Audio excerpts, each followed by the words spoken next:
Usually I'm with the so-called good guys when it comes to football, but today I'm going to be in with the bad guys, potentially the most hated club in English football, MK Dons. Today, MK take on rivals AFC Wimbledon in a massive FA Cup first round clash at Stadium MK, and I'll be in the home end.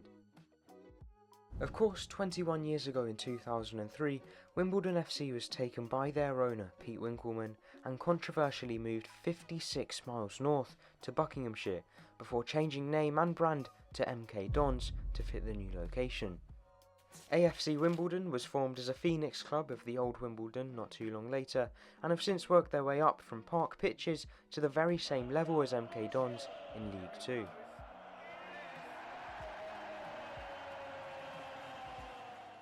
Understandably though, hate and hostility still runs high between these two teams, with Wimbledon fans resentful to the man that stole their club. And because of this, you've also got a lot of football fans who support other teams all across the world who hate MK Dons because of the way that they were brought about. However, because it's now been over 2 decades since the move happened, and both teams have their own separate sets of fans, is it time to stop the MK Dons hate? Should we all just move on? Well, on the one hand, I'm sure a large part of MK Dons fan base weren't even alive when it all happened. These young people come from Milton Keynes, and MK Dons is just their local side. Arguably, they shouldn't be attacked for just supporting their local team. It makes no sense. On the other hand though, you could say that what happened to Wimbledon is one of the worst things that's ever happened in English football. And we have to remember this and can't forgive what MK Dons did so that we never let it happen again to any other team. It's certainly an interesting debate. It's clear and understandable that AFC Wimbledon will never forgive or forget about what MK Dons did, and there has been a fair few petty things done by the club ever since. For example, they refused to acknowledge MK as the Dons online, and even broke EFL rules by displaying Milton Keynes rather than Milton Keynes Dons on their scoreboard at a game in 2017. To find out what it's like being an MK Dons fan, I spoke to one. Here's Luke Payne. So first of all, being an MK Dons fan, of course it's been over 20 years since this move happened now. Would you say that there's an argument for this sort of rivalry or hate to be stopped? I think it's one of those things, it's not necessarily going to die down that quickly or anything like that. I think there's always going to be some sort of tension there, I think. Yeah. You've seen even just the police presence here today. There's still loads. The match had to get moved to a Sunday specifically to cover this game. I think our new ownership are quite eager to sort of just move along, but it is what it is, really. And it seems that AFC Wimbledon are more the aggressors in this situation. I know MK Dons don't really consider it as much as a rivalry. Would you agree? How do you see this game? Yeah. I mean, to us, I wouldn't consider it to be too different to us playing like Wycombe, the county rivals, or a Peterborough, a Luton, Northampton, whatever. To us, it's relatively similar, but obviously with the hate coming in from their side, naturally, no one particularly wants to be hated in that way. We like to own our identity of like, oh yeah, we're the franchise, we're the hated club, whatever. But like I say, we're happy to own it, really, is probably the way I'd put it. One of the things that your team is usually attacked on is the attendances, but actually you had the 9th highest in the league last season. Do you feel that you've established a fan base in Milton Keynes now, it's growing now?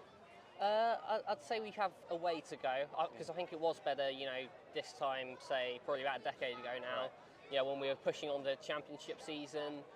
I think it has been better, but I think with new ownership with our new CEO, Neil Hart, I think things are starting to look up again in that front. And I think, if we didn't have a 30,000-seater stadium, I don't think you'd necessarily get people talking about attendances quite as much, really. So yeah. And you mentioned the new ownership. What do you hope the club can achieve with this? Obviously, promotion is the big thing. Yeah. But apart from that, what other little things do you hope they'll help move forward? Well, it's just progression as a club, really. Like, we're starting to see loads of little changes, like the red dot bars open for the first time in years today. We've got advertising back in the Centre MK, the shopping centre as well. It's just all these little things adding up, and hopefully, if you can obviously get performances on the pitch to help with that, get ourselves back up to League One, maybe push towards Championship as well. I think as long as we've got that progressive sort of moving forward sort of momentum, on our side, I think we can keep being happy with where we're at, really. And finally, I know it's a difficult question to ask before the game, but predictions for this one, score, what do you want to see? This is going to be a tricky one.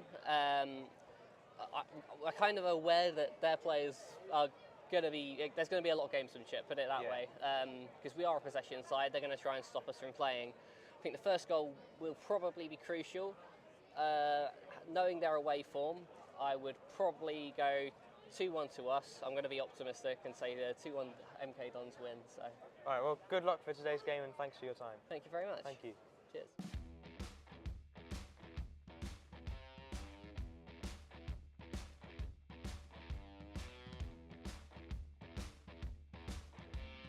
Well, we are heading towards kick-off now. The ground is filling up and so is my stomach because we have got one of the more interesting options I've ever seen at a football ground, Papa John's Pizza. They've got a shop outside, they've got a shop inside as well, and we've got a personal cheese and tomato pizza. I'll be honest, I was expecting a bit bigger, but for £6 in an English football stadium, not too bad. A water as well, it's cold, which is good, £1.50.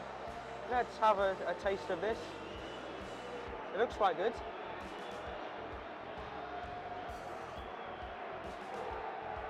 That's good. That is, I'd say, restaurant quality pizza. I'd be happy if I got that from a Papa John's takeaway at home. So in a stadium, really, really good food and not a bad price. It was then time for the game and both teams made their ways out onto the pitch.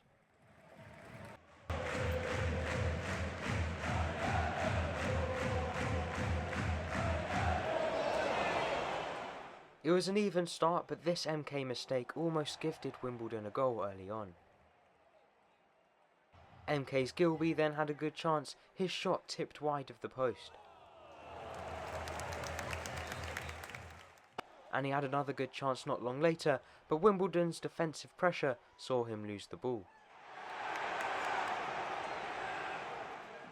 Thompson Summers took his time before shooting here, but a good block denied him.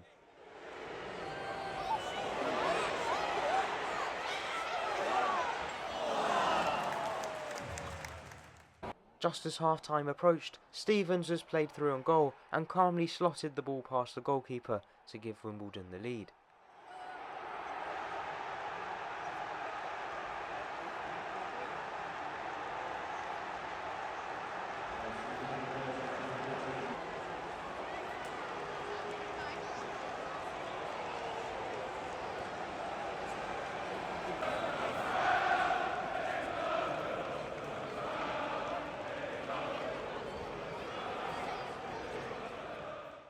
And that was half-time, boos ringing around Stadium MK.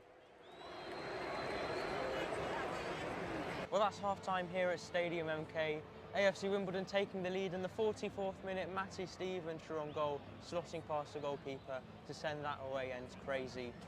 It's been a relatively dull game so far, I'd say. That chance there at the end of the first half was probably the best one we've seen so far.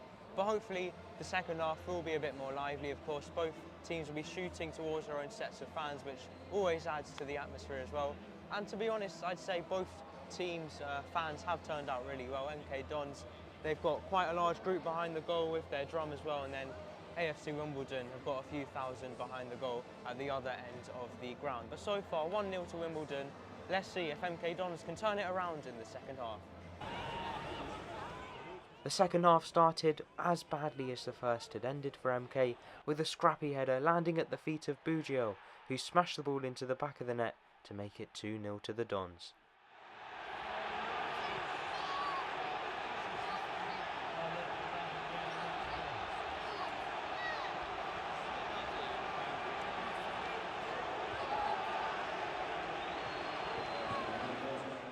The MK Dons fans were even fighting amongst themselves in the stands.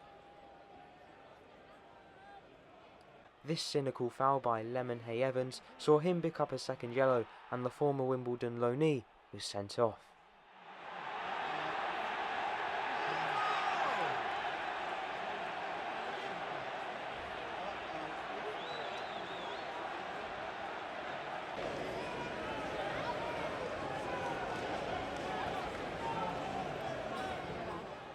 The Wimbledon pressure was turned up even more, and this time McGillivray was forced into an incredible double save.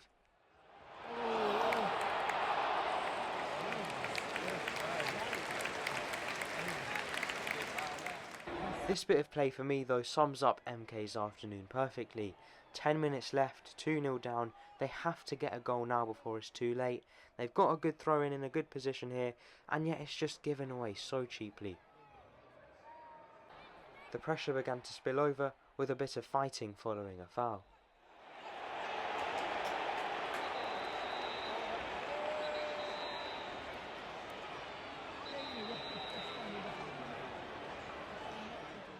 It had gotten to that stage of the match when Wimbledon were just trying to keep the ball in the corner, and this obviously was getting on the MK players' nerves, with this move straight out of the WWE playbook.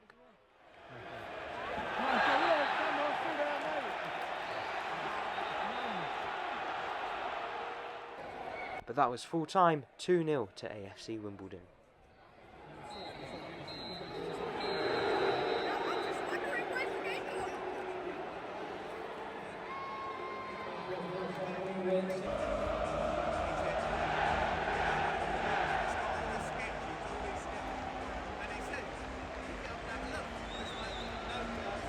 Well, full time here at Stadium MK, a 2-0 victory for AFC Wimbledon and a win for the Real Dons. Football won today, in my opinion.